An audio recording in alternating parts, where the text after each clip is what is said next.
Aloe vera শরবত নতুনভাবে চালিয়ে দিয়ে যান। অ্যালোভেরা খাদ্য ও পানির মিশাতে বাহ্যিকভাবে ব্যবহার রয়েছে। এই অ্যালোভেরা শরবতে রয়েছে নানান ধরনের ভিটামিন ও খনিজের এক সমৃদ্ধ উৎস। Vitamin A, C, E, vitamin B one, B2, বি3, বি6 O vitamin বি12 বিদ্যমান রয়েছে। এতে আছে calcium, magnesium, zinc, ক্রোশিয়াম, selenium, sodium, iron, copper, potassium ও ম্যাঙ্গানিজ। ইহা সেবন করলে টেস্টোস্টেরন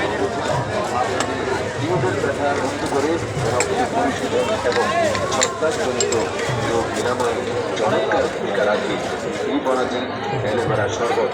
এই অ্যালোভেরাটা ছোট কুমারীর ত্বক অঞ্চলের জন্য দারুণ উপকারী। ত্বকে ক্ষত হওয়া ত্বক, রোগে পড়া ত্বকে ফুসকুড়ি, মস্তা, রং ছেড়ে তুলতে এবং ত্বকের উজ্জ্বলতা বাড়াতে অত্যন্ত কার্যকরী। এই অ্যালোভেরা মাথায় ব্যবহার করলে পুষ্টি থাকবে, ঠান্ডা থাকবে, চলে ওরা শক্ত হবে ইনশাল্লাহ। কবিরাজ শিল্পীদের তৈরি প্রতি গ্লাস 10 টাকা, যার প্যাকেট কাছে আছে সর্বপ্রথম কিছু তুলে উপকার হবে ইনশাল্লাহ।